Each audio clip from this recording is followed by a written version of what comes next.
Now that I've snorted them, I will bring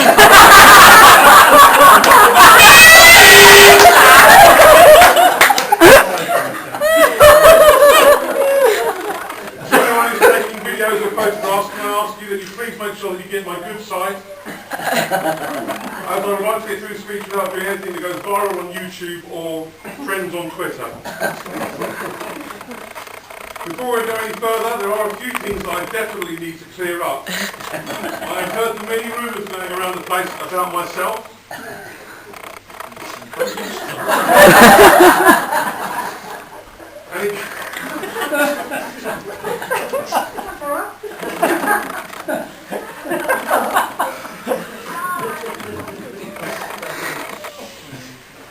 In case you're wondering, or if you are worried, I am not going to ask you to hold your hands and then turn the lights off.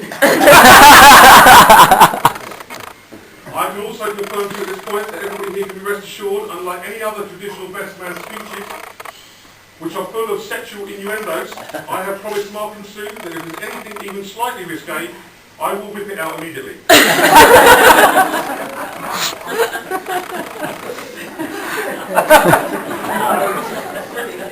Don't get any better than that. When preparing to write this speech, I did what all great speech writers of my generation do. I scoured the internet. And after a couple of hours intense searching, I found some really great stuff. But then I remembered I was trying to find a for a best man speech. So it took me another hour to get rid of all the pop-up windows.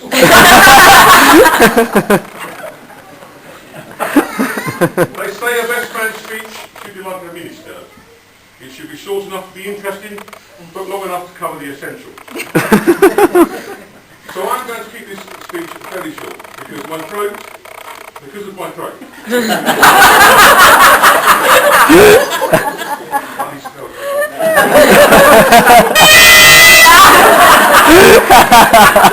crossed the line.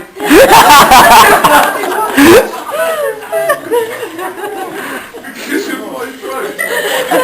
As both Mel and Sue said, if I went too far, they would cut it. Before I do begin my character assassination of Mark, my speech, I would like to propose a couple of toasts. Ladies and gentlemen, I won't ask you to get up and down like Mark did for the Thursday weekend in Brighton. But I would ask you please to stand on this occasion and to raise your glasses to absent friends and relatives. To absent friends and relatives.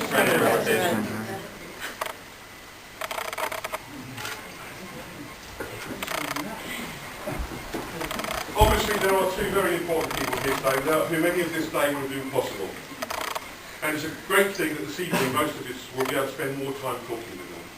So again, please charge your glasses and I invite a toast to the bar staff.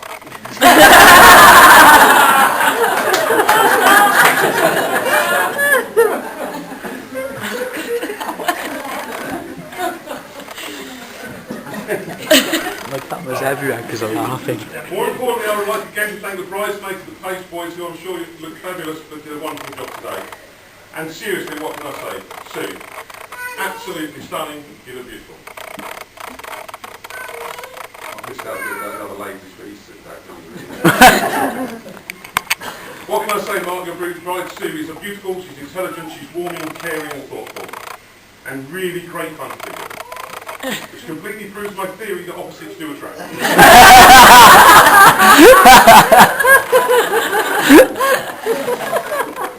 As the best man, I would also like to take this opportunity to thank every single one of you for attending here today and for helping to make this important occasion a very special one for Mark and for Sue.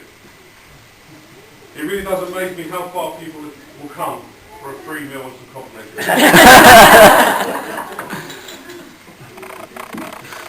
Sorry. Sorry. My journey was terrible. Sorry. For a terrible journey. Thank you. As the best man, I must also take... It's also nice to see so many old faces of people from the paranormal tours and paranormal event days. Great to see you.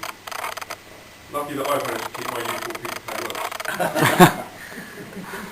Here's one for the kids. Thank you, Isabel. What a laugh. It's true to say that today has really been emotional.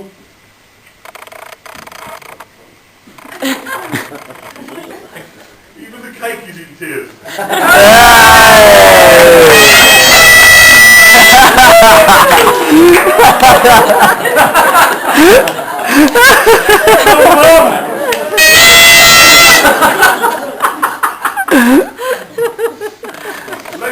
I suppose he hasn't thought that. He was sure the groom arrived on time, relaxed and looking good. I must say it was a difficult task because after all I am a best man, not a magician. As the best man I'm supposed to sing the praises of Mark and tell you how great he is. But I can't sing and I certainly won't lie.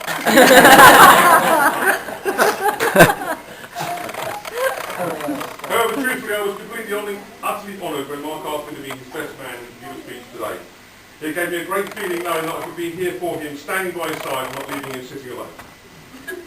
Although, to be honest, sitting alone is obviously something he's used to every time he goes to support Reading.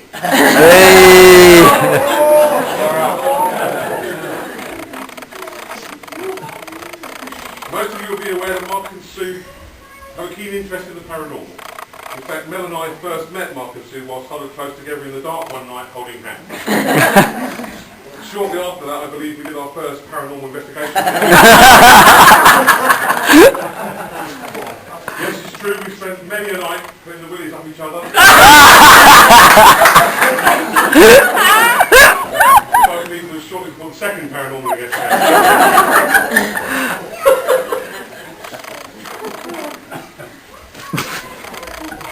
It is true that Mark has spent many a dark night with most of you in a room, and he is a ladies' man. Personally, I prefer the gents' toilet.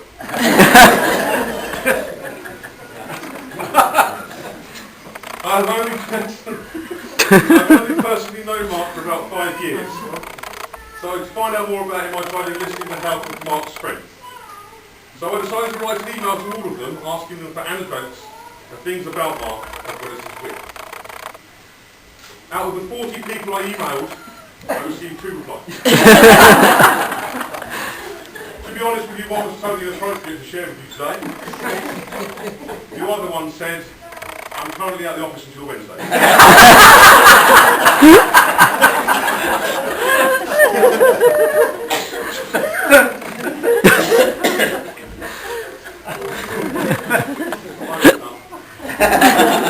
However, I did manage to speak to some of Mark's current workmates who tell me that his nickname at work is God. Apparently because he's never there and if he does work, it's a bloody miracle.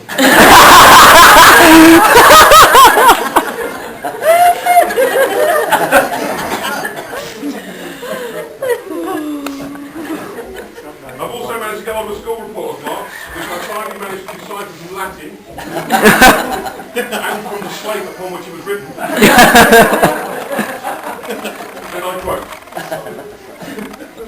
Mark certainly was a slow learner. He was very different to all of the 6-year-olds in his class. He was 11.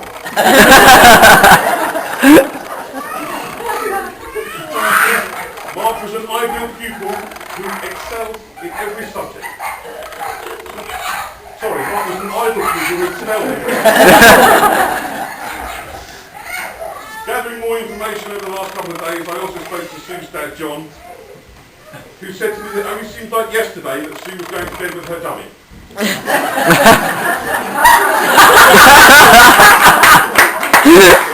Our history repeats itself. You're getting there before me now, aren't you?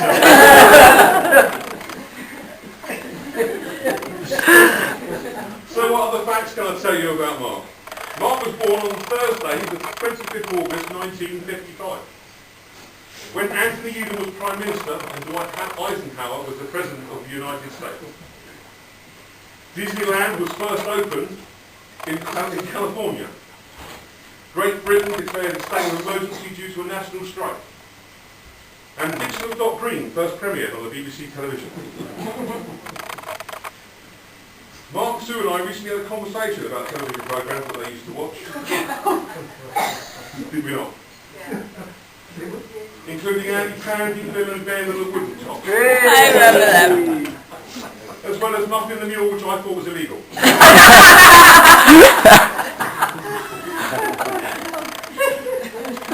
In 1971, Mark joined the army and got the nickname Charlie Brown, because of his surname. Not because he was short with no expression, no one would understand what he was talking about.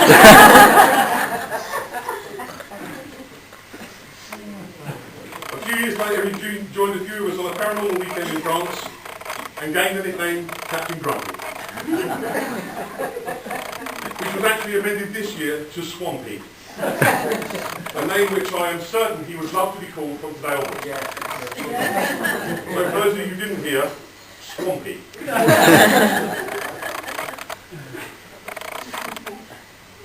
Mark's cooking skills amount to the touch of a button on his phone and a 45-minute wait.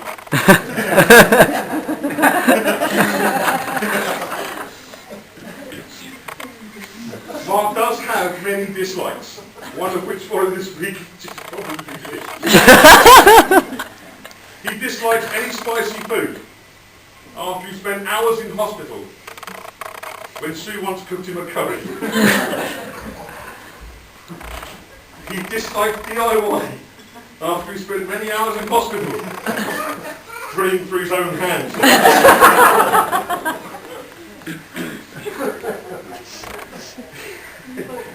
He dislikes fish cakes because they're too fishy.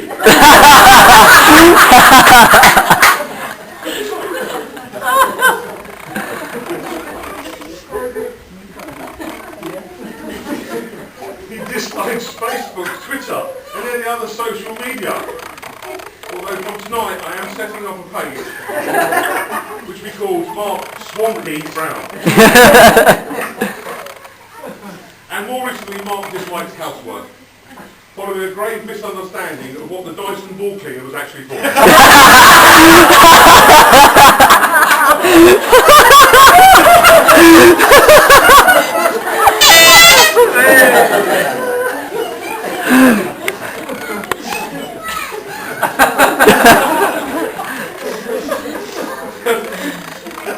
Oh, well, not yourself then. A few weeks ago, Mark explained to me that his stag night would be to spend the night with a couple of his hairy mates at their luxury 3-story flat.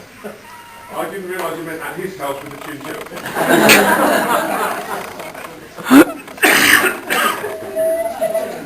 I'm sure you agree they tasted lovely. It also came as a shock to both Sue and I, when on the stag night, Mark started to feel Jenny's bumps in the back of the car. Which is a story I will now let them explain to you later. I've still got the broom. I really cannot conclude the speech without mentioning the day when Mark accomplished to amuse the entire gathering of people at their barbecue at their home.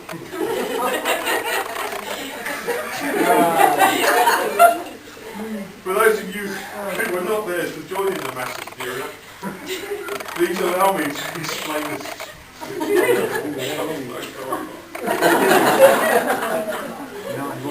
Following several many drinks and an additional few extra sambucas, Mark boldly announced to everyone that he was going indoors to gather a further bottle. Staggering towards and halting at the patio doors, Mark turned down and boldly called to everybody, "I will be back very shortly." He then rapidly turned to enter the house, not realising that Sue had previously shut the door. And Mark made instant contact with Mark, leaving a full facial print.